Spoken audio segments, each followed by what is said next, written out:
Hey guys, welcome back to the Readers. I hope you are having an amazing day. Let's get right into the stories. The first one is Prorevenge story. When I was in college in the early 2000s, I met Ryan, then M23, through mutual friends. He had already graduated and was planning to move to the opposite side of the United States for grad school, and I had already been making plans to move with friends only a 90-minute drive away from where he was moving to. We had so much in common, fell in love, and it really seemed like fate, both planning to move 3,000 miles and landing so close together. He had two sisters and a younger brother who were all awesome people, and I became instant friends with them as well. Because he was in school and I was working, I would usually go to him to hang out on weekends. He was renting a house with two roommates also in his program. We were young, so money was tight, but we had fun, went for taco dates, and spent a lot of time at his house where he was breeding and selling small animals. Ryan was an animal sciences PhD student, so being around animals was normal, and I loved it. I met and became friends with his advisor's wife, Diane, F. mid-50s, who worked in administration at the university. She is a lovely woman, and I would often have lunch with her when I went over on weekends. Ryan was a teaching assistant, TA, and I met other people in the program and made friends with them faster than he did. After about 2 years of dating, I was at the house one day, laying in bed together in a state of some undress, and he said out of the blue, "I'm concerned you've been gaining weight and it makes it harder for me to be attracted to you." No concern about my health, it was all about him finding me unattractive. I sat up and said, "Well, then maybe you should make sure there is better food for me to eat than crackers and cheese when I come up on weekends." Even at 23, I didn't take that kind of BS. I had gained maybe 10 pounds since meeting him 2 years earlier and still wore the same size clothes, about a US size 6, 8. I wasn't going to engage in a fight about it after all. It was his problem, not mine, so I asked him calmly, "So what is your solution to this?" He stared at me blankly and said, "Well, I guess that you should try to lose weight." I said, "Nah, I'm not going to do that, so what are you going to do about it?" He said, "Well, I guess nothing. I wanted to let you know how I feel." I replied, "Cool, thank you." Put my clothes back on, went to sleep, and drove home the next day as usual. We kept dating, and about 3 months later he called me and said he wanted to break up after close to 3 years. The reason? And I quote, "You don't know enough about science." He felt like he couldn't have a conversation with me about his work where he didn't have to use common names for animals instead of scientific ones. I said, "Well, that's bullcrap. What's the real reason?" He insisted, "No, that's the real reason." He came to see me a month later to return something of mine, and I confronted him, demanding the real reason. "I need to know what actually happened between us, Ryan. I deserve the truth," I said, standing my ground. He finally admitted he had been seeing one of his undergrad students, let's call her Amber, a 19-year-old. He was then 26 and her teacher. "You've been cheating on me with one of your students? Are you kidding me?" I screamed at him to leave. My roommate threatened to throw him off our second-floor balcony if he didn't go, and he left. It hit me all at once after he walked out, and I went from rage to stunned laughter. I'd met Amber a few times, and at one point she was at his house for a BBQ and spilled something all over her pants. Ryan asked me if I could loan her some sweats. I couldn't because I was a size 8 and she was a size 18. Nothing wrong with that at all, but the point is, I realized he made those comments about my weight to try and get me to break up with him because he was a coward. He clearly liked a big gal. Although, when he'd said those things to me about my weight, it was 1 a.m., I lived about 95 miles away, and we had just had sex, so I don't know how he thought this would go. Even in hindsight, it perplexes me. Did he think I was going to break up with him and storm off into the night and drive for an hour and a half? Anyway, I emailed his roommates. I wanted to let them know we'd broken up and that they were always lovely to me and thanked them for being friends. They both admitted they knew about Amber and were the ones to demand that Ryan tell me or they would. That's when he broke up with me with the lame, "you don't understand science" excuse. One of his roommates, a super nice, super cute guy named Lucas, offered to help me get a few things still at their house that he had collected for me away from around the house. He suggested I come up for the weekend. We go out and drink and have a good time. All the things Ryan didn't want to waste money on, and I said sure. So I went up and Lucas let me into the house while Ryan was gone. I took photos of all of his animals because while I might not be a PhD student, I paid attention and I knew he had an endangered species in his care. He wasn't breeding it, it was an unreleasable animal he had taken in from a rescue organization. There was paperwork he had to submit with a $25 fee, and he refused to do it, saying he didn't want the government in his business. "Look at this," I said to Lucas, pointing at the animal. "He knows this is protected, right? And he's just ignoring the rules?" "Oh, yeah," Lucas sighed. "He thinks the regulations are stupid and don't apply to him." I took photos of that animal, all his breeding conditions, and a photo of an animal not allowed in the state which was in a tank. right next to a window and visible from outside. I then went out for a night on the town with Lucas. We stumbled in early, around midnight, so Ryan and Amber, who were watching TV, would see me in a short dress, drunk, and Lucas practically carrying me. "Look who's back," I said loudly as we walked past them. "Don't mind us, we're just having a little fun." I spent the night in Lucas's room. He was a total gentleman, but made sure to leave the room and parade past them in his boxers a few times, and we giggled and moaned loudly so they could hear us. When I went to leave the next morning, Ryan said I didn't have to act like a whore in front of him as I ate a donut slowly in my rumpled dress with messy hair while Lucas beamed at me and then planted a kiss on my head. "Really?" I said, taking another bite of donut. "That's rich coming from you." Amber looked ashamed, not quite knowing where to look, and I said, "Have fun with my leftovers," and walked out. I wanted to think the petty, loud, hook up, and a few juvenile insults was my revenge. It was not. The next day, I had my photos developed, this was before smartphones were everywhere, and called the State Office of Fish and Wildlife. I reported the animals in the house, the potential overcrowding of breeding animals, and the 2 animals he shouldn't legally have at all in the state, and asked them how to make a report. "I want to make sure I'm doing this right," I explained to the officer on the phone. "I have photos documenting everything." "You're doing exactly the right thing," the officer assured me. "We'll investigate this thoroughly." Turns out Ryan wasn't well liked by his peers in his program or by his roommates, but I was. Lucas had suggested that he and their other roommate could submit complaints to the university that a TA was sleeping with one of his students and showing her favoritism. The night we were out at the bars, we made sure to tell the story to anyone who they knew. "You won't believe what our roommate is doing," Lucas would say. "He's sleeping with one of his students." They made sure all the women in his classes knew he was sleeping with Amber. It wasn't a large program, so people knew fast he had cheated and was now dating his student. Lucas and the other roommate made sure people knew they had put in complaints, sick of Ryan's entitled BS. With my full statement made and photos sent to the state wildlife officials, I called my friend Diane, Ryan's advisor's wife. She knew about the breakup and lame reason, and I let her know he admitted he was sleeping with a student. I'd been messaging with him, and he admitted to it in writing, so I sent that to Diane. "I can't believe this," Diane said, her voice tense with anger. "This is completely inappropriate and violates university policy." To say she was not happy about that was an understatement. She said she made sure it would be investigated and told her husband, Ryan's direct advisor, while I was on the phone with her. Speaking of investigations, a few weeks later Lucas called me, giddy, to say state fish and wildlife officials were there, confiscating animals. "You should see his face," Lucas laughed over the phone. "He's absolutely losing it right now."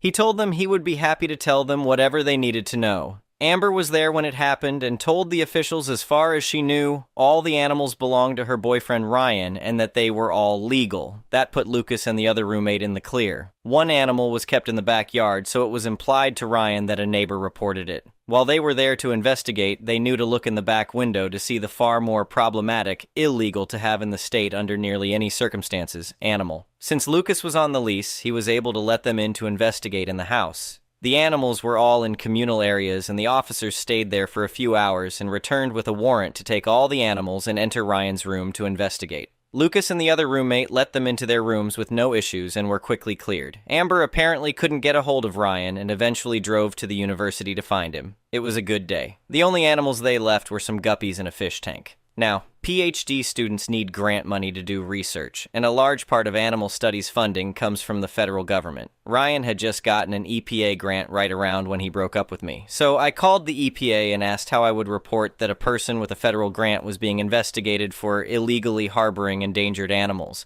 I believe there's an ethical issue with someone receiving government funding while simultaneously violating wildlife protection laws, I explained to the EPA representative. Long story short, he lost his EPA grant and had to make restitution on what had already been used, close to $30,000. He would never be able to get another federal grant. He avoided jail time on the state charges since all the animals were in good health, but lost all his breeding animals, worth thousands of dollars, since they were collected for safekeeping during the investigation when the 2 illegal animals were taken. In the end, he owed a $15,000 fine, and the 2 animals went to a nearby nature center. For years, I would stop by if I was in the area to visit them. The university revoked his scholarship and fired him from teaching for having an inappropriate relationship with a student. He somehow escaped being expelled, but it always shocked me that he never tried to hide the relationship with Amber and was so stupidly self-assured he didn't even wait the 4 weeks until she would have been done with his class to start publicly dating her. By the university rules, he would have been in the clear to date her, not being her teacher anymore, and she would just have to avoid any classes he was a TA in.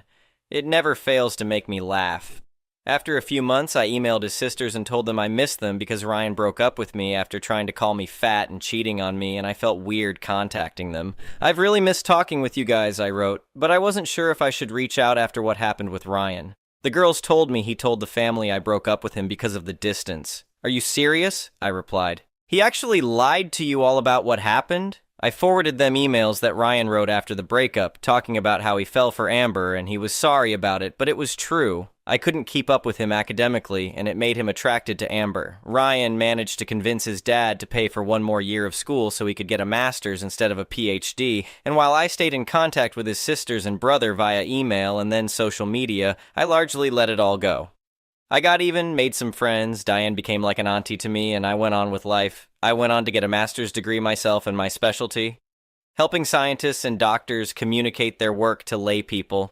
You know, us dummies who can't remember all the scientific names, I swear it happened by accident, not design, but I love it, and I work with everyone from small-town doctors and nurses to pharmaceutical companies to museums to state and federal governments to film and TV producers. I travel a lot and speak and get to learn a lot of cool things about our planet and how things work. I knew through his siblings that Ryan and Amber got married and had 2 kids. Amber dropped out of the sciences and became an accountant. Ryan went back to breeding animals. Every once in a while, his sisters or brother would tell me something over lunch or via text, but we had our own relationship that exists outside of him. Apparently, when I sent a wedding gift for one of his sisters, he loudly complained at a co-ed bridal shower that all of his siblings still were my friend and didn't make an effort to embrace his now wife, Amber. "Why are you all still talking to her?" he had apparently demanded. "She's not family anymore." Apparently, the sister just laughed and said, "I don't make it a habit to be friends with homewreckers." This is how Ryan's parents found out how their relationship started and ours ended 10 years after we broke up. Ryan never found out I was behind reporting him to the state, and in the end, I didn't lie about a single thing, except maybe exaggerating a drunken makeout session with Lucas, who is now a successful and tenured professor with a lovely wife and daughters. Fast forward about 20 years to a few weeks ago. I was at a university giving a lecture to a room of 250 undergrad and grad students. At the end, I was mingling with the students afterwards, and I hear a voice say, "Hey, is that you?" And I realize it's Ryan, and I didn't change the expression on my face at all. I was completely shocked, and my instinct was to play dumb, so I said, "I'm sorry, help me out. Have we met at another workshop or lecture?" He looked incredulous and said, "It's me, Ryan." I squinted slightly, tilting my head. "Ryan? I'm not placing you." Finally, I gasped and said, "Oh my goodness, Ryan, I guess I blocked you out," and said, "Well, lovely to see you," and moved on quickly when he tried to reach out and hug me. I was happy to leave it there, with the satisfaction of him seeing me as a guest lecturer in a science department of a major university when he was just in the audience. The department chair and faculty who had invited me to speak took me out to dinner, and while there, one of them said, "So you know Ryan?" I said, "I did from over 20 years ago," being vague about how. She went on to tell me he had been there for an interview for a teaching position and had spent a few days there observing, and they were likely going to hire him. I couldn't control it, I scoffed. When they all looked at me, I said, "I'm sorry, I'm just shocked he's teaching after what happened at University X." "What happened?" the department chair asked, leaning forward with sudden interest. I said, "He was sleeping with a 19-year-old student when he was 26, and he had to leave the program without a PhD because he couldn't afford to stay after losing his scholarship." The 3 people I was with all looked at each other like they knew they had a problem and said, "Wow, we'll have to look into that," and changed the subject. My old friend Diane, retired a year or 2 now, but still friendly with her old colleagues, called me this weekend to say a friend at the university let her know someone had called doing a background check about Ryan, and they pulled his file, which included being fired, leaving the program with a lower degree, and the complaint letters from over 20 years ago about his conduct. "They found everything," she told me with satisfaction in her voice. "Every single detail from back then. Diane's name had been on it with her husband listed as the faculty advisor, so she thought she'd like to know. As a bonus, it had a copy of his arrest record for the illegal animals. I guess his dad had paid for a decent lawyer to get the record expunged after the charges were reduced, and he paid the fine so it doesn't show up on a standard background check. I don't think he's going to get that job." "They told me there's no way they're hiring him now," Diane confirmed. The background check was damning, so I will return to my life, content that the universe comes through sometimes, especially if you give it a little nudge now and then. The best revenge is when you don't have to do anything wrong, you just have to help direct knowledge to the right places. If there is anything I can impart to any young women and men reading this, as I shimmy happily into my now size 10 pants, it's that, if someone who is supposed to love you complains about your weight or looks, that is their problem to fix mentally, not yours, and maybe it's time to check out what they are doing behind your back or simply move on. Remember though, it is their flaw, not yours. If Ryan hadn't been a coward and tried to make me break up with him and just ended things with me in a mature way, I might not have found out about Amber and turned his own wickedness back on himself. The next one is an entitled people story. I never thought I'd end up in a property dispute with my neighbors, but here we are. This whole mess started about 6 months after I bought my house. A nice little place on the edge of town with a decent chunk of land attached to it. The property came with about 2 acres, which included a small wooded area and a long gravel driveway that connected to the main road. When I first moved in, everything seemed fine. My neighbors to the east were an older couple who kept to themselves, and I barely saw them except for the occasional wave. But then they moved out, and that's when my problems began. The new neighbors who moved in were a middle-aged couple, and the wife immediately struck me as the type who needed to be in control of everything around her. Within the first week, she was already walking around the property line, taking photos with her phone and making notes. I didn't think much of it at the time, figured she was just getting familiar with the area. The trouble started when I came home from work one day to find an old sedan parked right across my driveway entrance. Not beside it, not near it, but directly blocking the entire width of the driveway. I couldn't get in. I sat there in my truck for a minute, thinking maybe someone was just turning around or something, but no one came out. I walked up to the neighbor's house and knocked. The wife answered, and I politely explained that someone had blocked my driveway. She looked at me with this expression that I can only describe as smug satisfaction and told me that was her car. I asked her to move it, and that's when things got weird. She informed me that I had been using her driveway without permission, and she was putting a stop to it. I was confused because I had the survey documents from when I bought the house, and the driveway was clearly on my property. I tried to explain this, but she cut me off and said she had done her own research and the driveway was actually on her land. She claimed the previous owners had just been nice enough to let me use it, but those days were over. I went back to my truck and had to park on the street, then walk up the driveway to my house. This was inconvenient, but I figured I'd sort it out reasonably. I pulled out my property survey and deed, made copies, and brought them over the next day. I showed her the documents that clearly indicated the driveway was on my property, about 15 feet inside my property line actually. She barely looked at them, just waved her hand dismissively and said surveys could be wrong, that she had talked to someone who told her the land had been improperly divided years ago, and that her property actually extended to include my driveway. She had no documents, no proof, just her word and apparently some conversation with someone she wouldn't name. For the next 2 weeks, she kept parking cars in my driveway. Sometimes it was her car, sometimes her husband's truck, sometimes both. I'd come home and have to park on the street. I called the police, but they said it was a civil matter and I'd need to take it up with a lawyer. I contacted a property attorney who confirmed what I already knew. The driveway was definitely mine, and she was trespassing. The attorney sent her a formal letter explaining the property boundaries and demanding she stop blocking my access. Her response was to double down. She sent back a letter claiming that even if the driveway was technically on my property, she had established an easement through continuous use. This made no sense since she had only lived there for a few weeks, but logic didn't seem to be her strong suit. Then came the demand that would become my opportunity for malicious compliance. She marched over to my house one evening and told me that since I insisted the driveway was mine, I needed to maintain it properly. She complained that there were potholes developing, the gravel was getting thin in places, and as the landowner, it was my responsibility to fix it. She said if I didn't maintain my property properly, she'd report me to the county for creating a hazard. I just nodded and said I'd take care of it. She seemed satisfied and walked back to her house. Here's where the malicious compliance kicked in. See, she was absolutely right about one thing. As the property owner, I was responsible for maintaining my driveway, and that included deciding who could and couldn't use it. I called a fencing company the next day. I explained the situation and asked for a quote on installing a gate at the entrance of my driveway, right where it met the main road. They came out, took measurements, and gave me a reasonable price. I signed the contract immediately. While I was at it, I also called the gravel company and scheduled them to come fix up the driveway properly, fill in the potholes, and add a fresh layer of gravel throughout. If I was going to maintain my property, I was going to do it right. The fence company installed a beautiful gate over the next few days. It was a solid 6-foot-tall wooden gate that swung open from the center with a sturdy lock. I had them install it right at the property line where my driveway started. On my side of the gate, I put up a clearly visible private property, no trespassing sign. The neighbor's wife noticed the construction but didn't say anything at first. I think she assumed I was just putting up a decorative entrance or something. The gravel truck showed up next and spent a full day working on the driveway, making it look better than it had in years.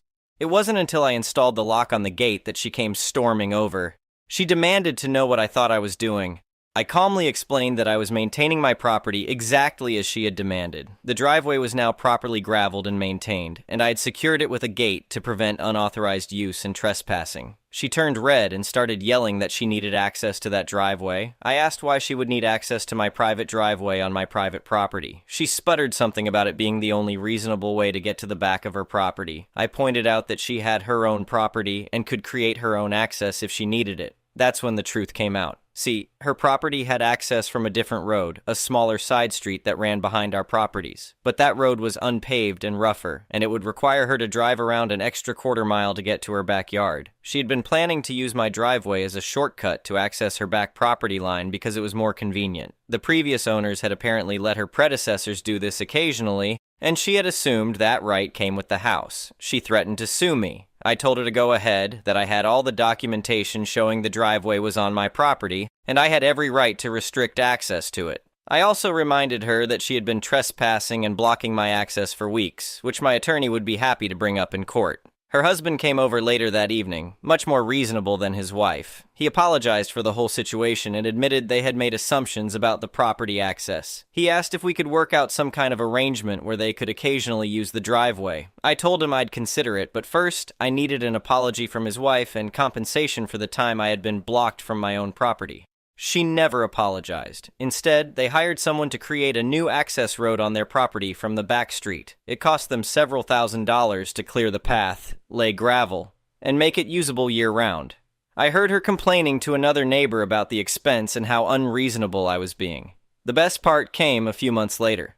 The county was doing some property tax reassessments, and the assessor needed to verify property lines. Both of our properties were reviewed. During this process, it came out that not only was my driveway completely on my land, but a portion of her fence that she had installed along what she thought was the property line was actually about 3 feet onto my property. The county sent her a notice that she needed to move her fence to the correct property line. She had to hire a surveyor, confirm the boundaries, and then pay to have the fence relocated. More expense, more hassle, all because she refused to accept the documented property lines from the start. I eventually installed an automatic gate opener for my convenience. Every time I drive through now, I make sure the gate closes completely behind me. She has to watch me come and go with easy access while she takes her longer route around the back. The whole situation taught me an important lesson about dealing with unreasonable people. Sometimes the best response to ridiculous demands is to comply with them so completely and literally that it exposes just how wrong they were. She demanded I maintain my property, and I did,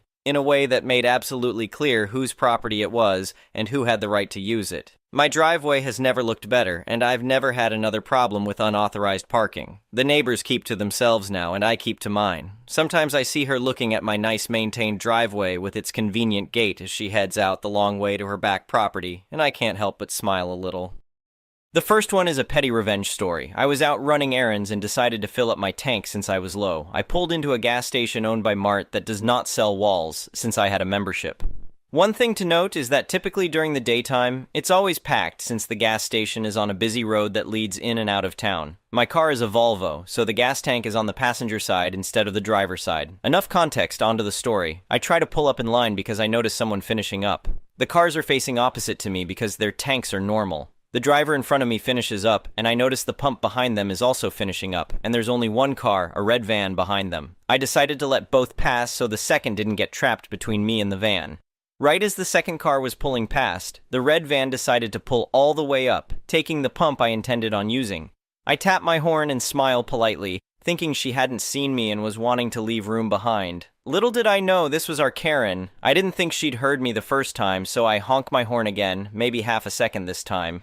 She glares over her shoulder and starts getting out. I roll my window down and poke my head out to have a short interaction. Me. Excuse me, ma'am? Can you back up? Karen. Dismissive. Just go around. Me. I can't. My thing is on the other side. Karen. Exacerbated and rude. Ugh, I don't back up for anyone. Okay then. If that's how you want to play, then fine. I make sure there isn't going to be a line behind her, then pull my car as close as I can towards the pump. This blocks her in while still leaving room behind me for cars to pass. A truck did pull up behind her after a minute or so, but he finished up by the time she had. As Karen gets back into her car, only then did she notice how I'd moved. The truck backed out, leaving her a clear and unobstructed path. She glared daggers at me and sat in her car, waiting. At this point, I'd parked and turned off my car. I wasn't under a time constraint, so I could wait this grunt out as long as I needed.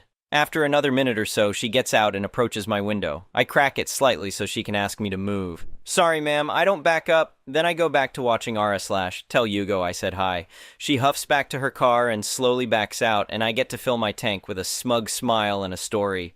The next one is a malicious compliance story. So I served 20 years in the Air Force, and this story is from 1996. We were an atypical unit where our mission was always deployed. Not airframe related at all, but rather like the Army. We all trained with multiple weapons. We trained in convoy protocols. We set up our equipment and covered it all with camouflage netting. We dug our own foxholes. We pulled our own security, etc. You get the idea.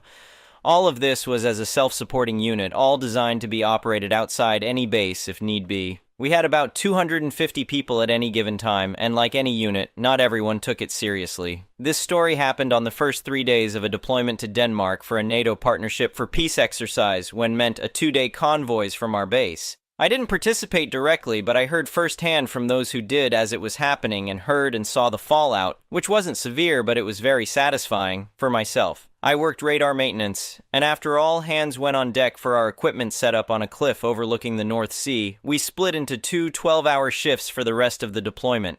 I had known a senior airman who outranked me since we were both in technical school 3 years prior, and this assignment was our second assignment, and it was nice to have a friend in the new unit, especially since it was my first deployment. We were both on night shift, as was A's girlfriend and future wife. KK wasn't in our work center, but whenever A and K had free time, they were together. We came off shift and hit breakfast, and K was complaining about getting reamed at shift change. Now K's supervisor was a somewhat crusty Master Sergeant V, and apparently he expected coffee to be ready by the time he arrived.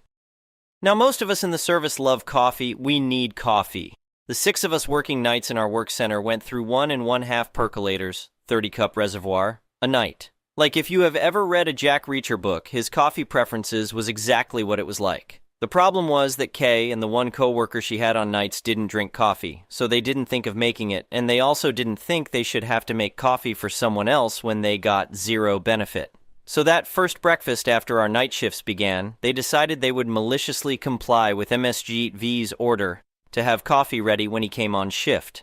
The next night, they intentionally used the amount of coffee for a standard drip pot you'd use at home, despite every work center having the same 30-cup percolators. So when shift change happened, the first thing MSGV said was, "You better have coffee ready." And they both nodded and gave a, "Yes, sir," and walked out the door, knowing they made the weakest brown water tea that would be considered undrinkable, and it would take another 15 minutes of anger-induced waiting by MSGV to have a decent cup of joe that he'd still have to make himself. Both A and myself were laughing when they relayed this to us at breakfast. That afternoon at shift change, MSG-V tore into K and her coworker, and she came over to vent to A as soon as V was off shift. Apparently he raged about half of his 12-hour shift because a couple different people on day shift told K how angry and grumpy V was. Well, K told us he yelled loud enough that others came to see if there was a fight once she told V they weren't coffee drinkers, so they didn't know how to use a percolator. He ended his second reaming with, "Figure it out," and stomped off. After venting and a hug and kiss from A, Kay said she'd make him a stronger pot of coffee with a much different smile than her normal one. It didn't look sarcastic, but it was twice as big as normal, and I realized she was going to enjoy what she was going to do.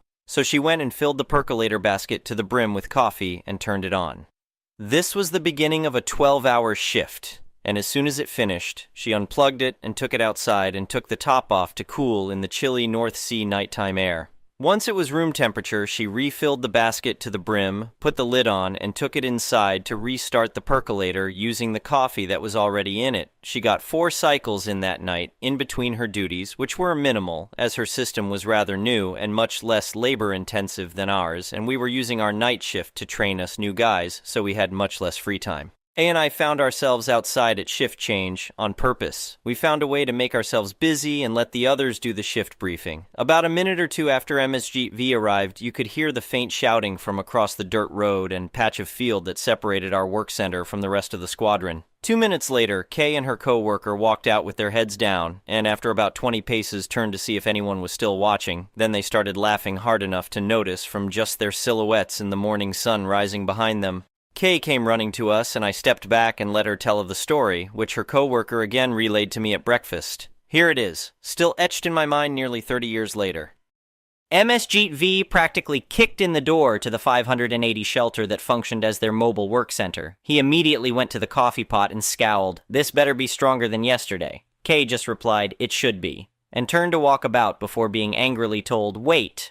She was actually happy that he was already mad. He took a styrofoam cup and poured a dark black cup of coffee that looked like motor oil pouring out of an engine block that was several thousand miles past due for its change. It even had a faint burnt smell. V let out a, "What's this?" and took a sip and turned and sputtered it out of his mouth, out the still open door of the shelter. Well, most of it went out the door, but some dribbled out and hit his uniform shirt and pants. Good thing brown is one of the woodland camouflage colors. He raged for half a minute and stomped back and opened a coffee percolator to see the ground's practically overflowing basket. He raged some more about wasting resources to order them out of his sight before he could do something he'd regret. After they walked out the door, he took his cup to toss out the undrinkable coffee and raged again and the amount of grounds at the bottom. And he still had to wait another 15 minutes to get a drinkable cup of joe. We were well outside the exercise wire before he could enjoy it. Well, A and I were back outside as soon the shift briefing ended that afternoon, waiting for K to come share the full fallout. Apparently, MSGV dropped the coffee percolator trying to empty it, and was so mad he didn't speak the rest of his shift until the afternoon shaft change briefing. But he told Kay and her co-worker not to bother making coffee. She said good thing because she had a fiber laxative she was going to put in the pot if she had to make it one more time. She said it with that same smile she had the first morning that made me decide I didn't want to get on her bad side. They all made up about it later, and MSG.V even laughed about it during the post-deployment BBQ the night before we packed up to convoy home. Kay made sure she kept his beer stein full all night though, so it probably helped his mood. Anyway,